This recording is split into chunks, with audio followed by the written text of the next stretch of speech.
Ku Iluna, please rise.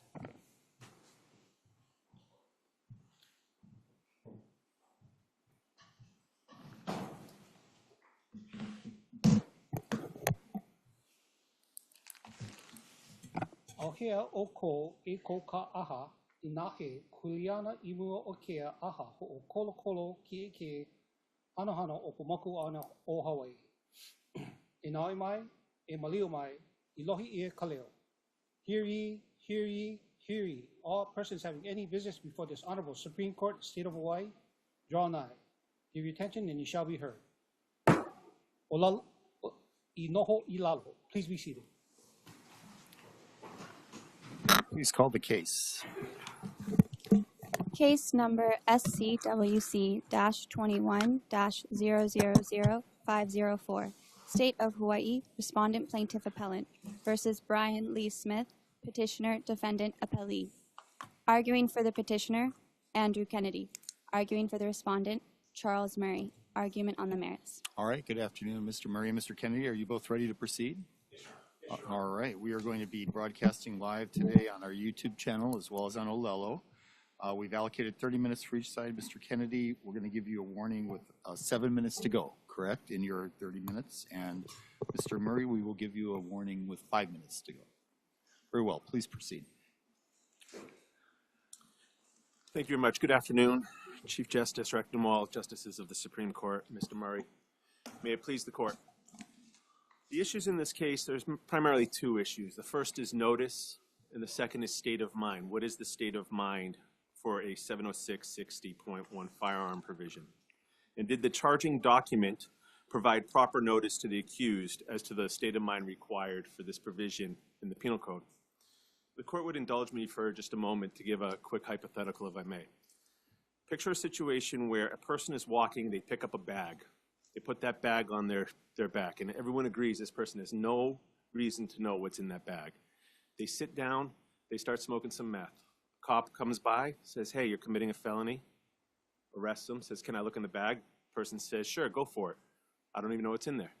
And in there is a firearm. Is that person subject to mandatory prison pursuant to HRS 706-660.1? For a Class C felony, it would be 3 years. It escalates per offense. How should the attorney who's assigned that case, if it's an indigent defendant, how would a public defender, how would they advise their clients? How would a judge instruct the jury as to this provision? And if you, the justice of the Supreme Court, need to debate over what the state of mind actually is, then how does this charging document advise a person of ordinary and reasonable intelligence as to what they need to defend against? When this case was argued in the circuit court almost 4 years ago at this point, I posed a question to Judge DeWeese.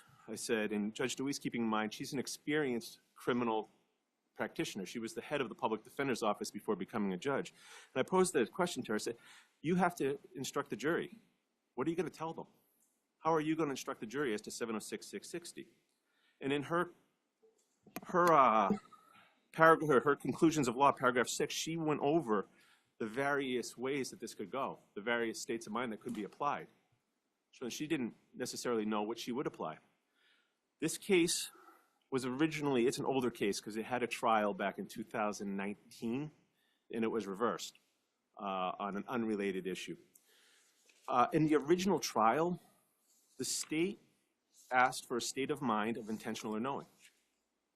And this wasn't rookie prosecutors, this was a murder case. These are the most experienced prosecutors in the jurisdiction. And the judge, Judge Vigino, another criminal law practitioner prior to becoming a judge, went with the state of mind of intentional or knowing. Typically, for possession of firearm cases, the state of mind, and this is State versus Jenkins, has two-prong analysis. You knowingly possess the item. Reckless disregard that the item is in fact a firearm. The attendant circumstance is reckless.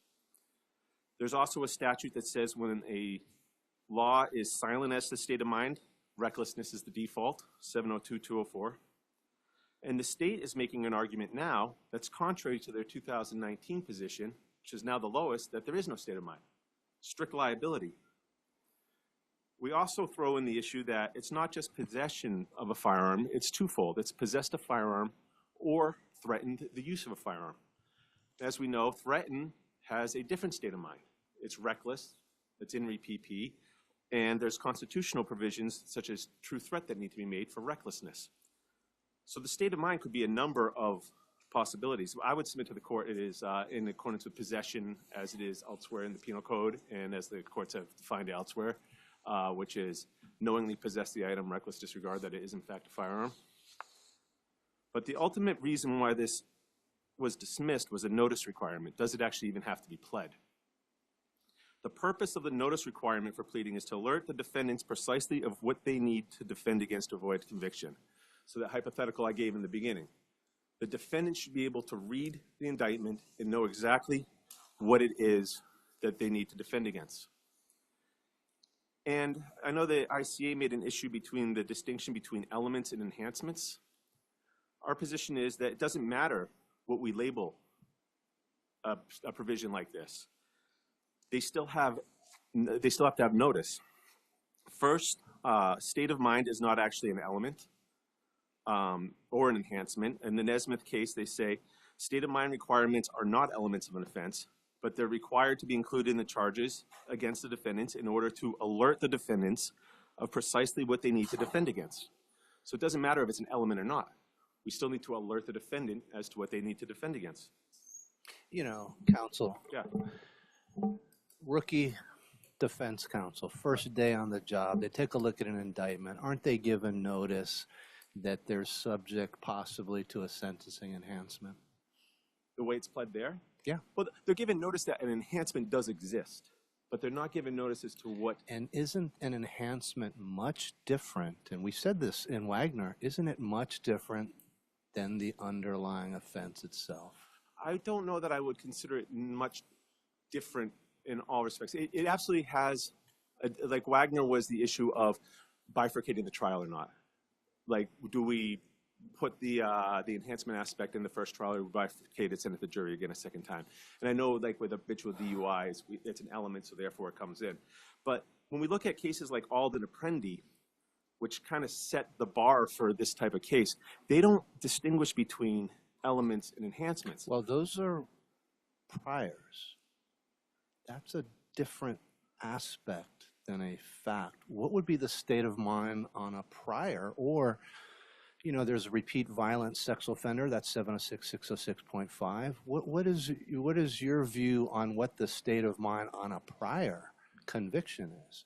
Well, I think that can run a gambit of things. I mean, there's the more recent case out of the United States Supreme Court, the Rahaf case, that says that someone has to know their status, and it's a knowing issue. But I know here in Hawaii, with a lot of the priors for, say, habitual and things of that nature, we don't hold that there's a knowledge requirement. What would the jury be instructed then on a prior? I think that you would have to go a case-by-case basis as to what the prior applied to. Is it a prior for habitual DUI, prior for habitual property crime? Is it a prior for ownership prohibited? Let's just say it's a basic prior. I have a conviction. I'm going to get jacked if it's a C felony to 1.8 mandatory minimum. With one prior. I would say known.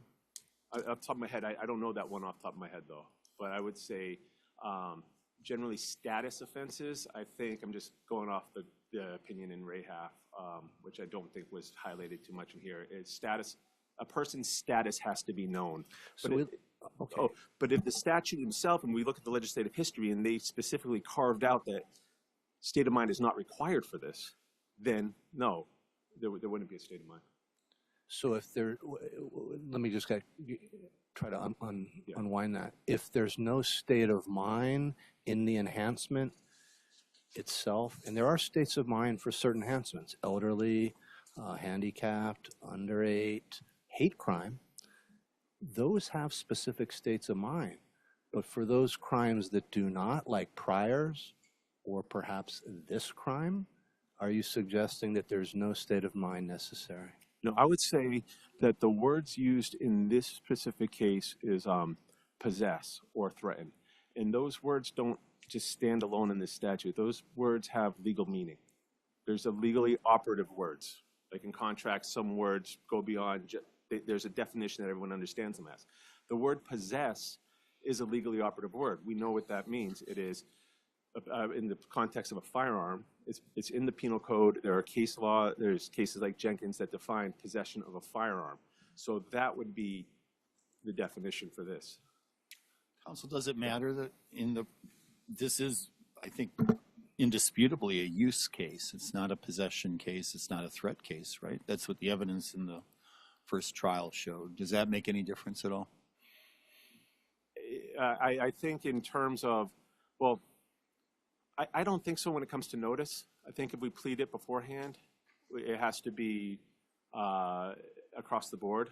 I don't think that we look at the specific facts. Like I think like when we go back to the Wheeler cases and on the public street or road, like those cases, they were all clearly on a public street or road for most of them. Yeah, the element was missing, so the notice wasn't there. What about the fact that there are other counts, the 134.7 counts, reference the same incident, and there it's alleged that knowingly carried on his person or had within his immediate control or intentionally used or threatened to use a firearm. Is it possible, or should the defendant be expected to read the other charges, counts 1, 2, and 3, in light of those counts and the allegations in them? I think each charge has to stand individually, and I don't know if that count that you just said actually is correct in how it states the state of mind for what the enhancement is on 706-660. Do we need to address the issue of prior convictions now, whether a state of mind? Is that issue before us? I didn't raise that issue. I don't believe that is an issue before us right now. Right. So what's the mens rea what's the position on that as far as what you believe should have been? So the case of Jenkins is sort of the main case when it comes to possession of firearms, and it is, I have it in front of me, it's the knowingly possess the object, and then with respect to the intended circumstance that the object is a firearm, reckless disregard that it is in fact a firearm. If this court were to decide that mens rea is required for this sentencing enhancement, the state would be able to amend the charge? I mean, there are procedures for them to be able Right. to do so. It's a charging language order, so it's without prejudice, and they could go through and amend it. Is the requirement for mens rea, in your view, pursuant to constitutional requirements, or is there a way to do it via statute? Is the requirement? I would say the requirement for pleading the mens rea is pursuant to the constitutional requirements. Like vis-a-vis Nesmith? Nesmith in Article 1, Sections 5, 10, and 14, specifically Article 14. The existence of the mens rea is due to, first, the legislature didn't go down the road of intending this to be strict liability. We looked at the legislative history. Nowhere in it do they clearly say this is no mens rea attached. So you're relying on 702-204 there? Yeah, and saying that 212 is inapplicable. Also, and I think it's interesting with the way that Ald and Apprendi, and I know that that's a little different, but how they read is they say, and this is from Ald, any fact by law that increases the penalty for a crime is an element. And then they include mandatory minimum sentences increase the penalty for a crime. So that's this court in the Ald case. It goes on to say, in other words, Apprendi's definition of elements necessarily include not only facts that increase the ceiling, but also increase the floor. So whether we're splitting the semantics of element versus enhancement, they have the same practical effect. There's still a fact that sets a floor. That's part of the challenge, and I guess perhaps the case law as well, is what the statutory requirements of what an element are, Right. As opposed to what the language is that you just read from some of the cases, right? Right. And your point being really, there ought to, for certain circumstances, not be a substantive difference whether you call it an element versus an enhancement. Right. At the end of the day, it's still a fact that sets a minimum, and it should be pled to the jury. It should be, Well, but that's different. You're talking about jury. We're talking, also, your first part was notice. And hasn't this court in a slew of recent cases, Van Bijenberg, Garcia, Aquino, basically said, hey, look, it's really just providing notice. Let's not get overly technical on these things, just to provide notice on what the defendant's facing. And if you look at the indictment, you look at count 1, how does a first-year defense counsel not understand and be able to impart to his client or her client that, you know what, you're facing a possible up to 15 years for having a firearm during this possible murder? So that's a good point. And as Your Honor notes, there have been a number of cases that have sort of tightened the reins on the pleading requirements lately. But the more recent one, I'm sorry, I'm drawing a blank on the name. I know it's your case. And Keno. No, the Keno, the other Blenmeyer. Van Blen. Van Meyer, yeah. But that says there's still a minimum that's required.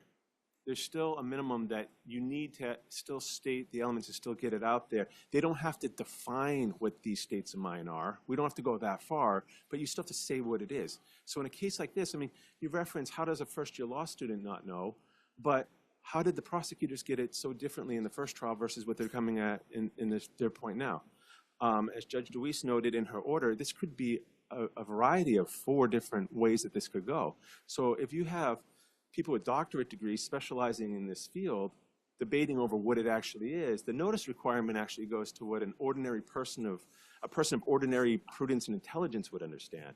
So if they see it, they say, okay, you're subject to enhancement, but what is the state of mind for this enhancement? Is it strict liability? Do you have to actually know it's a gun, or do you just know you have the object and recklessly disregard that it's a gun? I suppose that all makes sense if you think an enhancement is actually an element of a crime, or it's simply a sentencing possibility after you're convicted of the crime. Well, I would say it is a fact that sets a mandatory minimum. And as such, it falls within the Apprendi and all type universe of well, all's a little bit different than Apprendi. Yeah, but it cites to Apprendi. Yeah, I understand. Yeah. What do you think the ICA misconstrued in terms of its reliance on Wagner? That's a good question. I think the ICA misconstrued in the fact that it went deeper down the hole of the differentiating between elements and enhancements, and finding, well, it's not actually an element, it's an enhancement. But in reality, the difference between element and enhancement is there's a practical effect in cases like Wagner and the habitual DUI setting and how the cases in the trial still proceed. But in terms of what the defendant is, the full language is the nature and cause of the accusation. He still has to be able to know that, and he needs to understand the whole thing. So whether it's an element or an enhancement, I don't think that we need to distinguish between the two, because we're still coming to the nature and cause of the accusation, which is what Article 1, Section 14 of the Hawaii State Constitution refers to. Do you think that the legislature intended to create a strict liability situation for possession? Not at all. And why not? Doesn't say it anywhere in there. They use the word possess. Possess has meanings.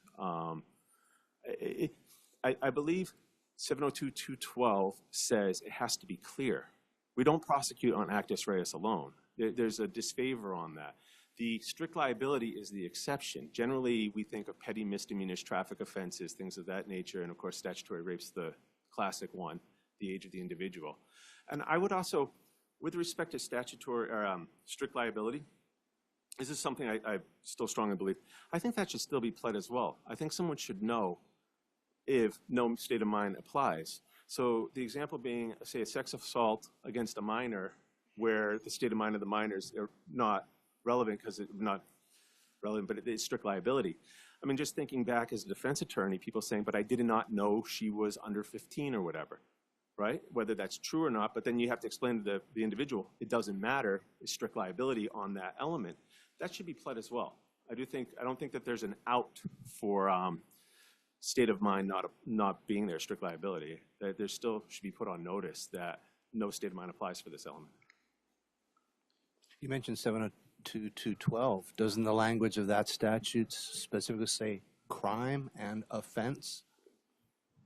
Yeah, I do believe that's what it says, but I do think that this all falls within the same crime. I mean, it's the nature and cause of the accusation. I'll keep falling back on that, I suppose. But yeah, I do think that, I hear what you're saying, but I mean, it sets the floor, has to be pled. We plead it out, you know.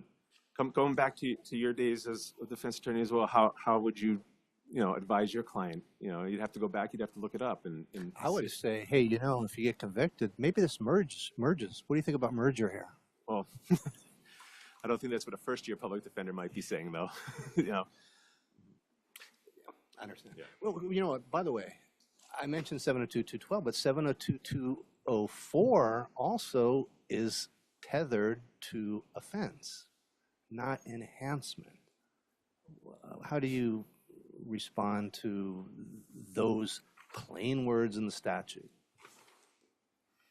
Again, I think it's the nature and cause of the accusation. I think that, and I think we have a Sixth Amendment, we have the right to know. They have to plead it. They have to put it in front of the jury.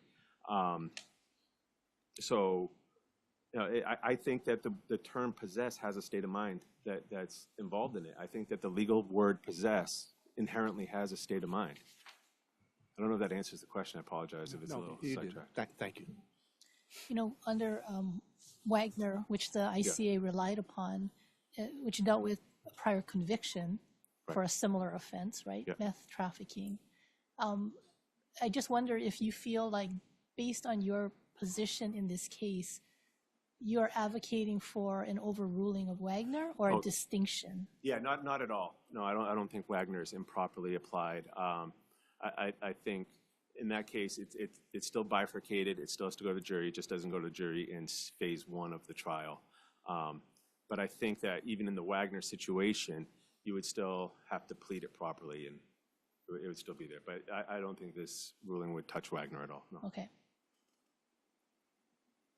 Well, are there any other questions right now? Wait, would that be correct when Wagner said that the prior conviction isn't an element of the offense? They used the word saying it was an enhancement, and therefore it wasn't an element. So therefore it doesn't go directly to the element. I think how they word it is, it isn't one of the underlying elements for the offenses charged. Therefore it's an enhancement. It does not go to the jury in the first phase of bifurcated trial. Well, the court said the circuit court incorrectly construed Wagner's prior conviction as an element of the offense. Right, and they put it. And what happened in Wagner was they just combined it all and they did it all in one trial, and then they said, well, the prior should have been bifurcated and set out because it's not an element that needs to be proven to prove the underlying offense, as opposed to the common distinguishment from Wagner is the habitual DUI, where the prior is an element, therefore it has to be shown to the jury right away. That's really the only distinction I see. I don't see there being much difference between the word enhancement and element. So you think Wagner's still good law? Yeah, I think Wagner's appropriate. What about its distinction between sentencing enhancements and elements? Is that no longer a valid distinction? Because that's its whole analytical framework, is characterizing the issue there, the prior as a sentencing enhancement. I think if it sets a floor, I'm just going off the words in ALD. If it sets a floor, it's an element, and whether we call it element or enhancement, but it's something that needs to be proven. It's something that needs to be pled. It's something that a defendant needs to know about beforehand. In your view,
under there.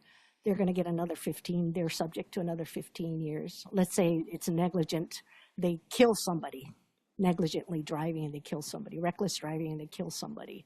So they're going to be subject to another 15 years because they possessed a gun.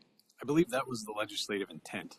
Whether that's fair or not, that's what the legislature intended. Okay, so then we address the issue, is that due process then? Does that comport with due process?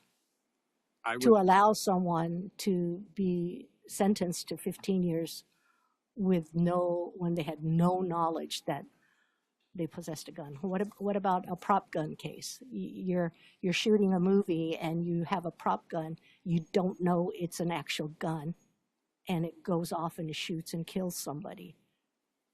Strict liability. Additional 15 years. Right. And if that violates due process, then to take Mr. Kennedy's analogy, why wouldn't strict liability when you're talking about sexual assault of a minor not also violate due process and fairness? Those are questions I think that are best handled by the legislature because they raise moral and fairness issues that frankly are beyond, people that's something that people should have a say in through their elected representatives. I'm sorry, go ahead. Go ahead. To adopt your position, would we have to distinguish Alden in any way? No. I believe that adopting the state's position in this case would be perfectly in line with the prior case history, both federally and in the state. It doesn't require any change or any, deviation or sidetrack. That would include Wagner? Yes. Thank you. What about Nesmith, Mr. Murray? In Nesmith, this court required the pleading of state of mind. And part of the basis for that, perhaps the key basis for that, is Article 1, Section 14 of our Constitution, which says, in all criminal prosecutions, the accused shall enjoy the right to be informed of the nature and cause of the accusation. It doesn't say offense, it says accusation. So how do you distinguish Nesmith? Well, states of mind are statutorily created under 702-204. In terms of notice, which I think is what that's getting at, if the crime is possessing a firearm, the state of mind, crimes used to not have state of mind, right? There's been a change. They're now explicit, intentional, knowing, reckless. Those are the state of mind, negligent. But when you're talking about the notice requirement, I think this goes more to notice. It doesn't necessarily have to have a state of mind as long as they have notice of what they're being accused of. Possession. If you ask the common person, maybe not a lawyer, but a common person off the street what possession means, they understand what that means to them, right? That means maybe you're in a meta situation there, but I'm not sure. I think most people, when you say he possessed a gun, they picture a guy holding a gun. Maybe not a gun secretly that he doesn't know about under his car, to Justice McKenna's analogy, but in this case, the actual facts were the defendant possessed a gun. What about a semi-automatic, though? The person might not necessarily know that the firearm was a semi-automatic, and there's an enhancement for semi-automatic. Isn't that a particular fact that really kind of would be more intrinsic? Yes, that is a particular fact, and I would agree that the pleading has to say the defendant possessed a semi-automatic handgun. I don't think the pleading has to say knowingly possessed a semi-automatic handgun if you're talking about an enhancement. If you're talking about the crime itself, then yes, because 702-204 says that it applies to offenses, and states of mind apply to offenses, unless a legislative intent exists otherwise.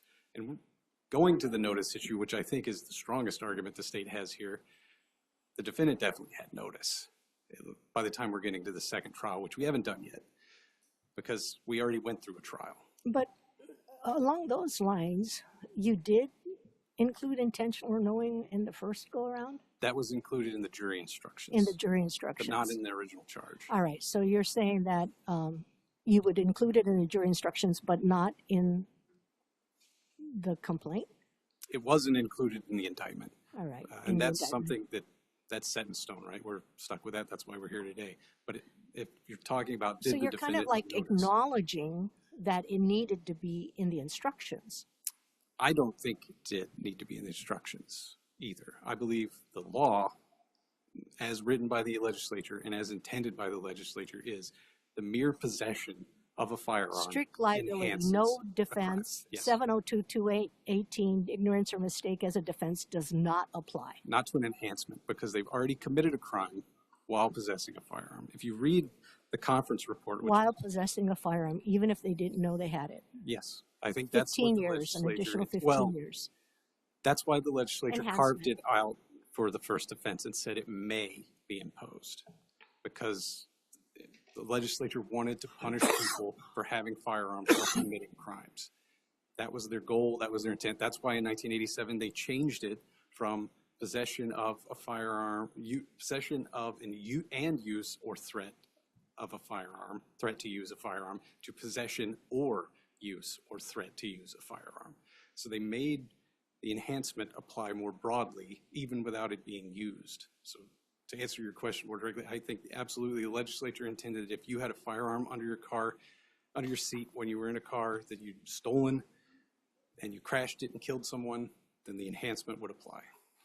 That's what the legislature wanted. Whether that's fair or not, that's for the people to decide. I'm sure somebody might raise some Second Amendment concerns with Well, respect to that, yes. right? You know, the legislature could make a crime, murder by firearm. Many states Can- have something like that. And can the legislature then sort of circumvent state of mind by calling it a sentencing enhancement when it's really a separate crime, murder by firearm? Well, my argument is that the legislature decides first that states of mind are required for the elements of the offense, right? That's what 702-204 is about. So if the legislature wanted to create a crime that didn't require states of mind, they could do it. They could amend 702-204, or they could write it specifically in the, they could write the a carve out, or they could change, like I said, they could change 702-204. They could write it in the statute. This is strict liability offense, as Mr. Kennedy's arguing. Didn't happen here. But I would also point out that when they drafted, as you pointed out, when they drafted the 706 chapter and the enhancements, they included states of mind for some of the enhancements. But they didn't, pointedly, they did not include the state of mind for this enhancement. And I think that speaks to their intent to make this strict liability, or to not require a state of mind. If this court were to rule that state of mind must be pled here, what state of mind do you think would apply? Do you think it would be the intentional or knowingly, as in the underlying offense, as argued by Mr. Kennedy, or do you think it goes down to the recklessly? I believe because 702-202 defines possession, it doesn't define possession. It defines what a voluntary act of possession is. It includes the knowing possession. I think based on that, there would have to be at least part of the state of mind that includes knowing. I think Mr. Kennedy's right. If you're going to require a state of mind, it's knowingly possessing an object and recklessly disregarding the risk it's a firearm.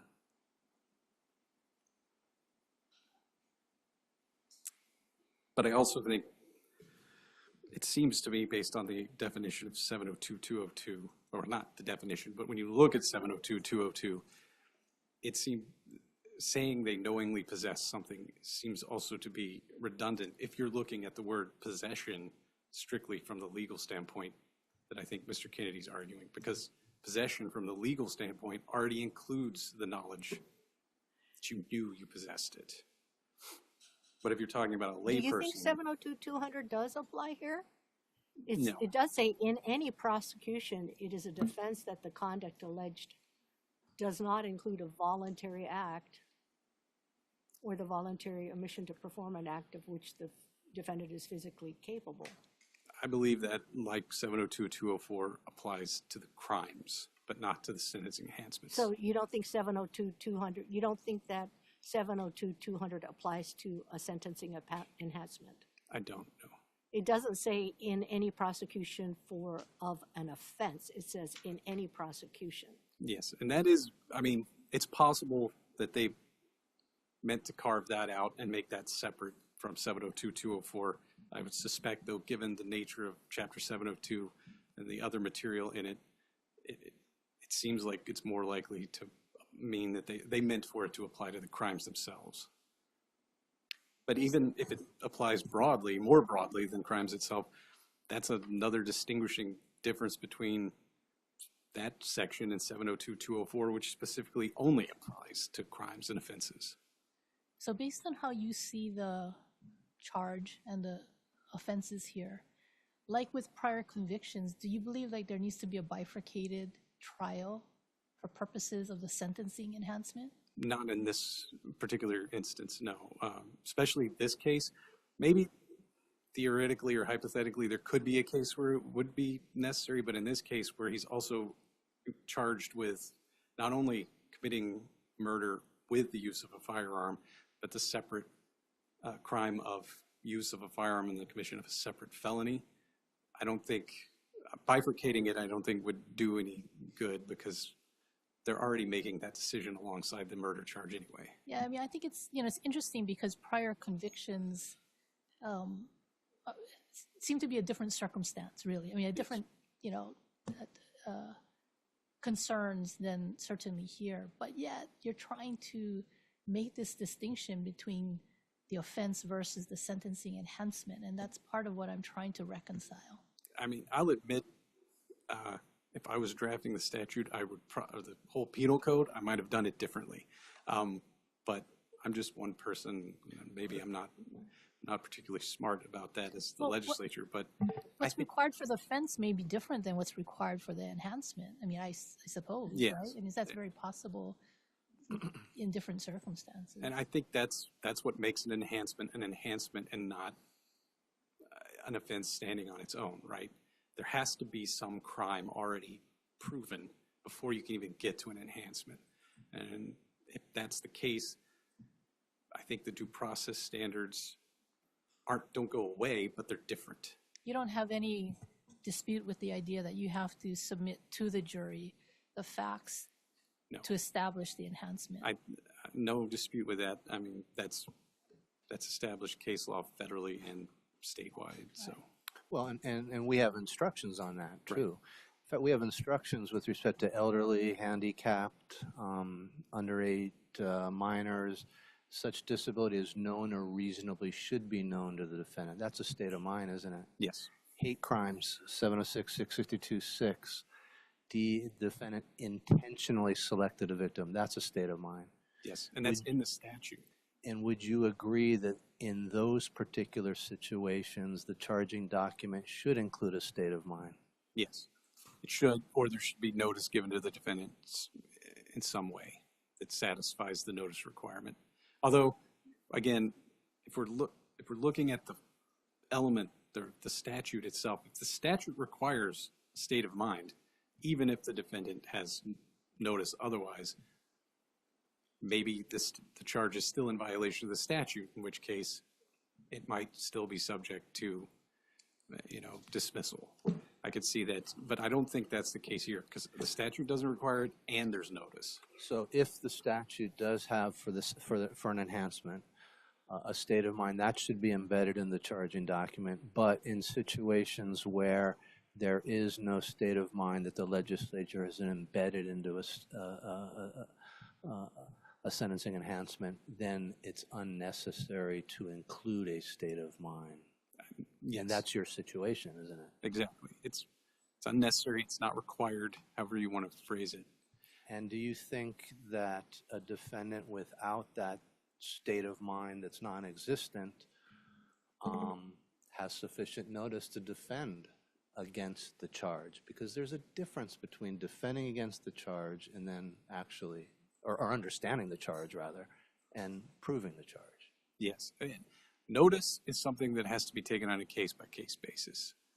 I wouldn't categorically say in every case, if a charge is written this certain way, then the defendant has guaranteed to have notice. Probably there are certain ways you can write a charge to give everyone notice, for sure. But I don't know. I think those are two separate questions, and I think the notice question has to be taken on a case-by-case basis. The Chief Justice asked Mr. Kennedy a question about the whole scope of the charging document and how that might impact notice. What's your position on that? Well, this court has said repeatedly, I believe, that when you're looking at the sufficiency of a charge, you have to look at the entire document, the entire indictment, because something in a different charge could give notice or provide that notice to the defendant about a separate charge. And in this case in particular, that's very clearly there. He's charged with murder and with the enhancement of possession or use of a firearm. Separately, he's charged with using a firearm in the commission of a separate felony, murder. So I think there's... But the using charge does have a state of mind. Yes, it does, because it's required by statute. Are you arguing that because using is included in the other separate charge, he should know that using in state of mind is also required for this sentencing enhancement? Well, I'm not arguing the state of mind is required, but I am arguing that he has notice as to what he has to meet at trial based on the other charges. So you're conceding that he has to meet a state, there has to be a state of mind then, as instructed. I assume that you requested or agreed to the instruction that included intentionally or knowingly in the first trial? This, as far as the state did, I believe, submit the jury instructions as read to the But so you submitted an instruction with intentionally or knowingly in the first trial, but it is your position, and then the second trial, you're not going to do it because you don't need to do it. If this court were to agree with you that if you didn't appeal in the second trial, you would have, well, it was already dismissed, right? That's why you had to appeal, right? Again, I think there's a difference between the notice required in the charge, or notice of what he faces at trial, and what's required in the jury instructions. So, but you're saying that if a person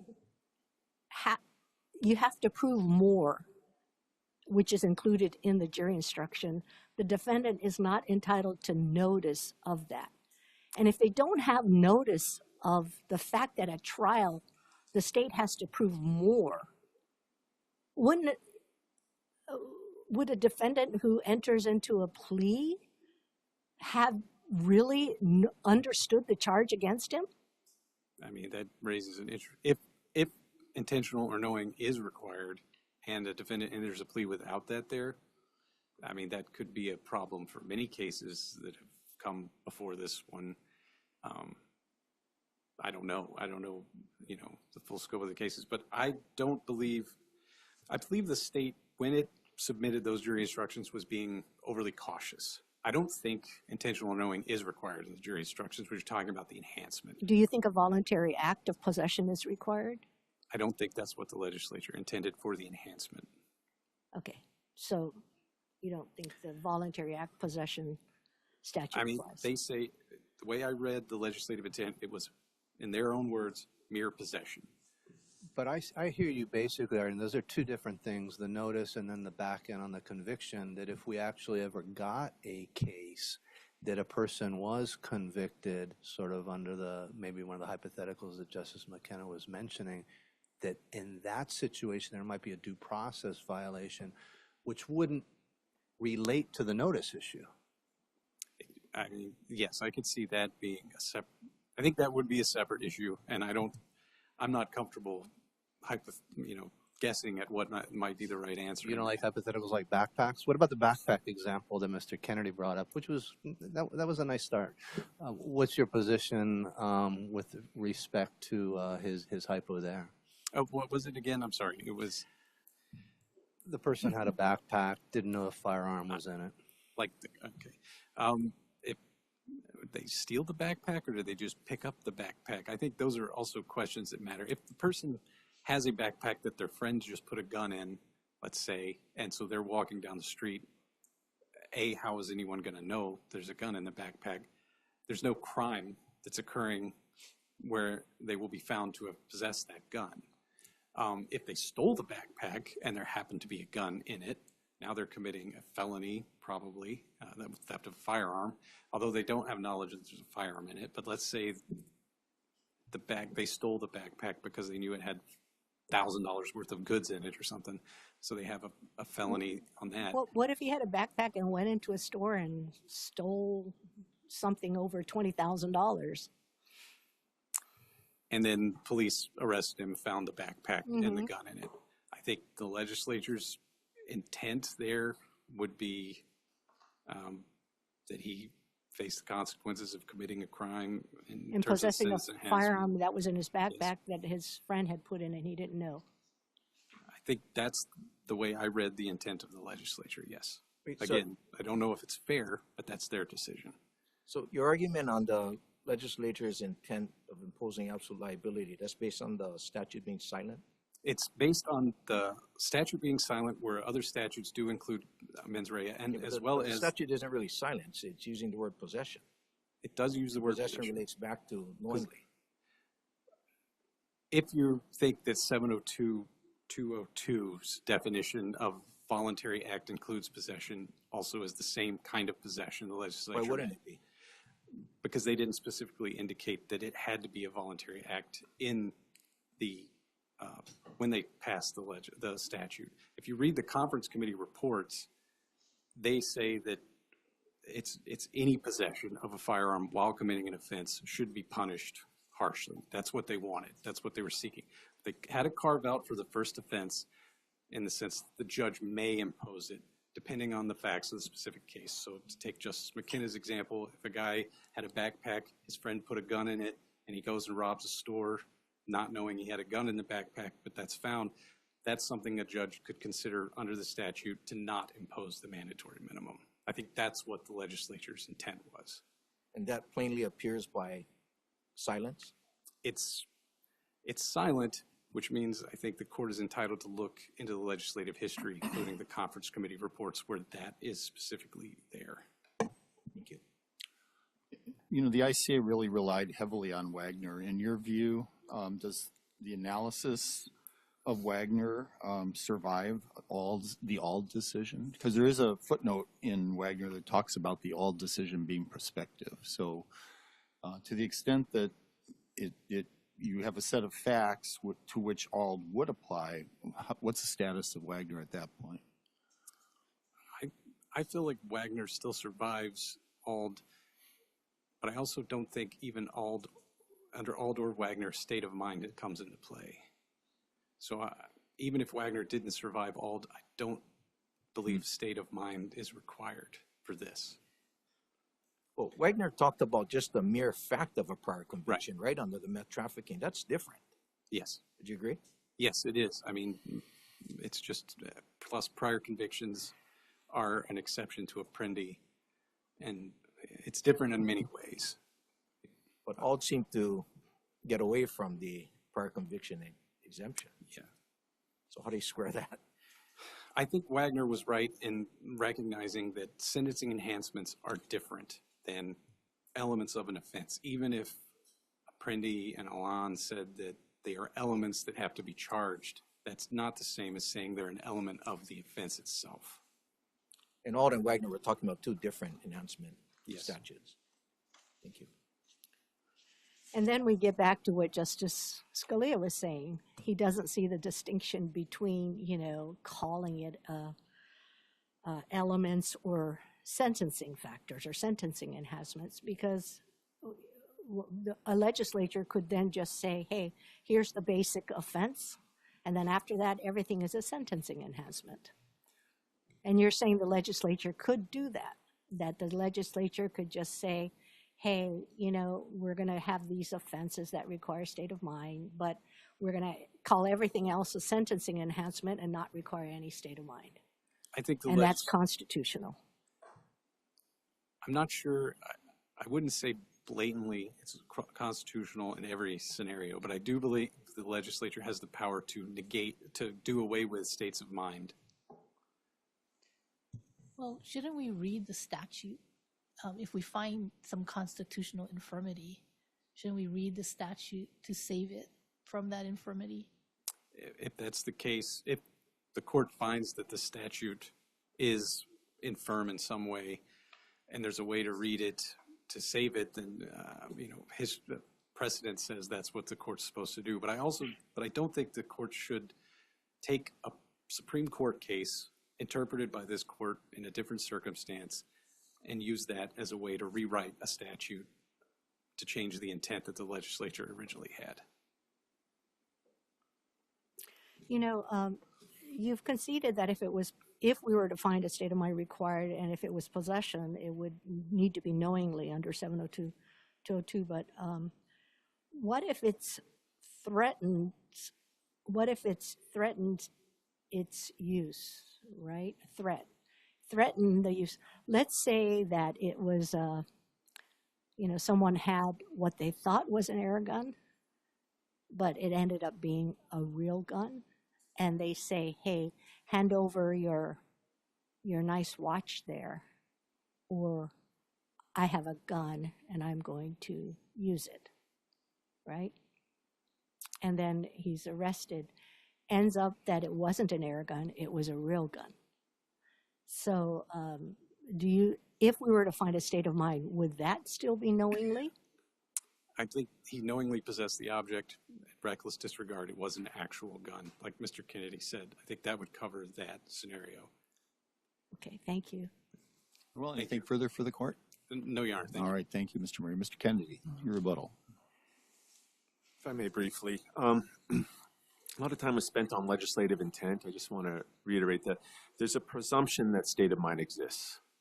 We don't say it speaks to their intent. It has to be clear. 702.212, it has to be clear that state of mind does not exist. We presume that the state of mind exists. And yes, the legislature can do away with a state of mind, but they have to expressly do it. And there's nothing in the legislative history that says that they contemplated that this should be a strict liability offense. And there's nothing in the statute that says that there no state of mind exists. And I do fall back on, this is not necessarily before the court, but even if no state of mind exists, it should still be pled. People should know that that particular aspect of their charge or the accusation doesn't apply.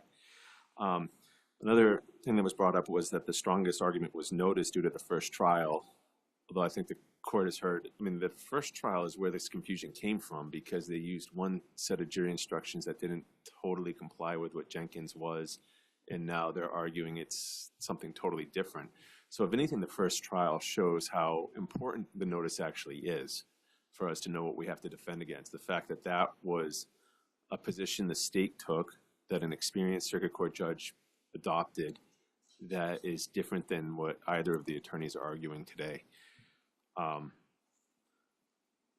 know the issue was brought up on bifurcation and whether this would have to be bifurcated. So just to touch, I would agree that this is a little different than the Wagner situation or persistent offender situation. This has enough overlapping evidence as the type of evidence that comes in the case in chief. So I don't think bifurcation is necessary in this type of situation. I think those other ones, it's almost the goal to keep the other act evidence out, and that's why we bifurcate it. That doesn't appear to be the case in this, so I don't think bifurcation is something that would obviously a defense attorney could ask for it, make an argument. That could be a discussion for a different day, but that's not something we were intending to do. And with that said, if there's questions or follow-up, otherwise. All right. Well, thank you very much for hearing the argument. Thank you to both our attorneys for your arguments today. The court will take this matter under advisement. And there is one more matter to address before we depart the courtroom. Unless something else comes up, we have just concluded Chief Justice Mark Rechtenwald's last oral argument. Chief Justice Rechtenwald joined this court as an Associate Justice in May 2009 after serving for 2 years as Chief Judge of the Intermediate Court of Appeals. He assumed the position of Chief Justice on August 13, 2010, in the midst of an economic downturn.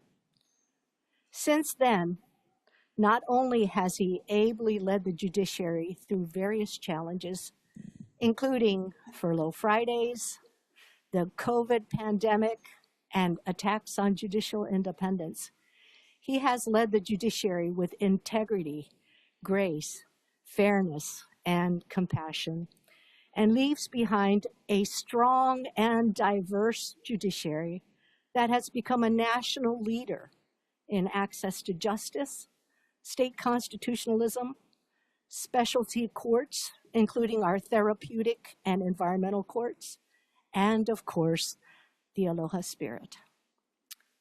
For the past 14 years, I have been deeply honored to serve as a member of the Rechtenwald Court.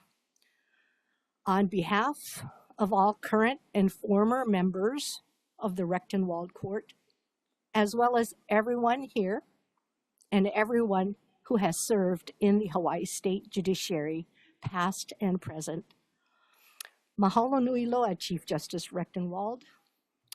Aloha and ahui ho. Would everyone please rise to acknowledge Chief Justice Mark E. Rechtenwald as I present a lei on behalf of everyone.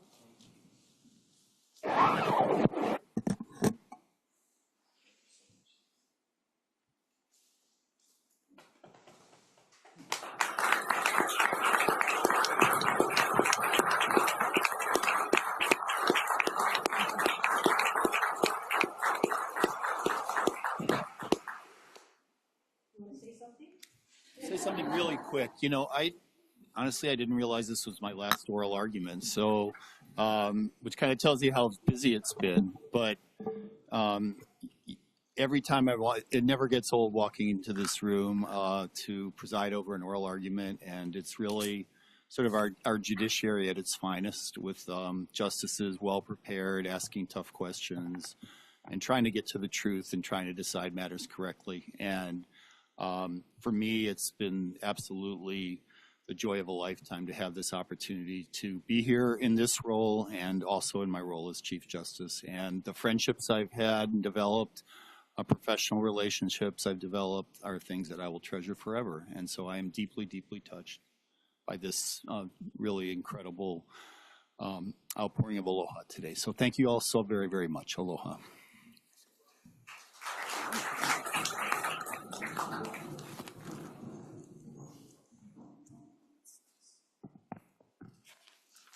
Ua ho'oku ia mai nei kea aha ho'okolo ki ke hana. This Honorable Supreme Court, State of Hawaii, is now adjourned.